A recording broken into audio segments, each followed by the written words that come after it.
길이가? 지지? It's Godzilla! It looks like Godzilla, but due to international copyright laws, it's not. Still, we should run like it is Godzilla!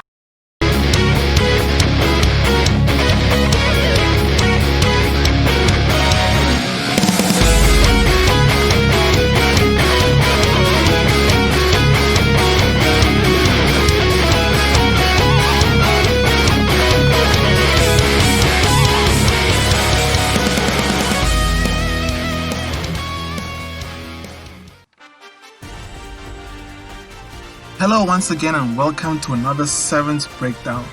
Just want to apologize for the long absence. As some of you know, I only do episode breakdowns on episodes that are actually interesting to talk about. Like the direction and storyboarding have to be good. There has to be at least a couple of interesting cuts to actually highlight in the episode. Sadly, episodes 6, 7, and 8 didn't really have that much to talk about, so I kind of skipped them. This episode didn't have much to talk about either, but I decided to make a video of it anyway, since it has some redeeming qualities within it.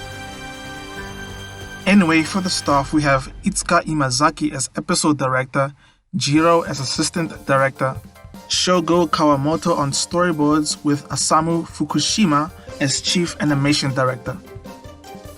Along with he whose name I honestly cannot pronounce, Hiroki Nagao, Miseke Hiroyuki, Kazuyuki Ikai, and Hiroki Nozawa as the animation directors for this episode.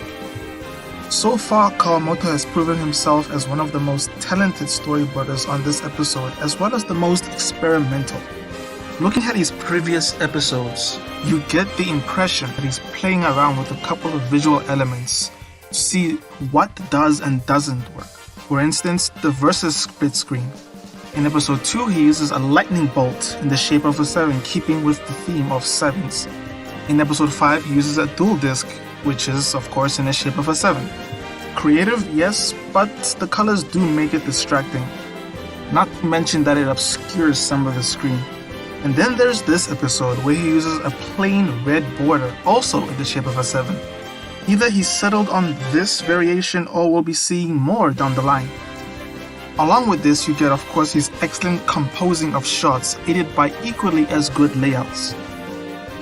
This episode is littered with shots that use the fish-eye technique, or fish-eye shots. These shots appear distorted, creating a sort of hemispherical image, which is really rare to see in Yu-Gi-Oh!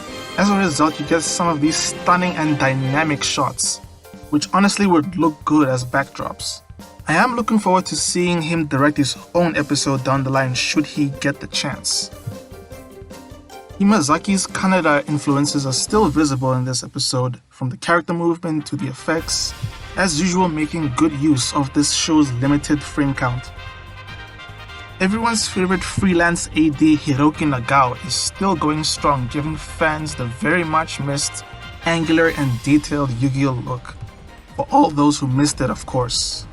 Although this is a guess, I think I have narrowed down how Fukushima, the chief AD of the episode's style looks like. The eyes are more slanted, usually at the tips, especially on Rook, whose eyes are usually rounded around the tips.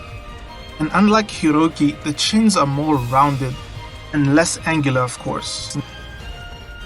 As I said previously, this episode doesn't really have much in the way of animation.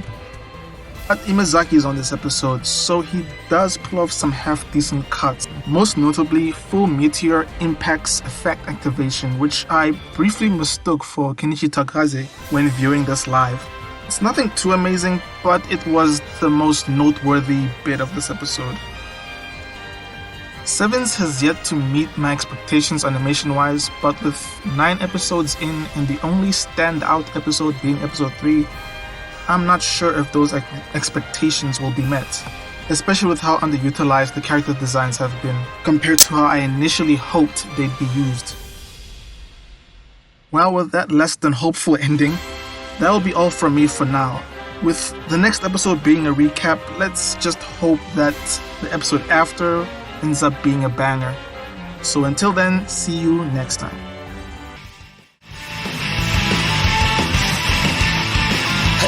이 색깔 나 알아봐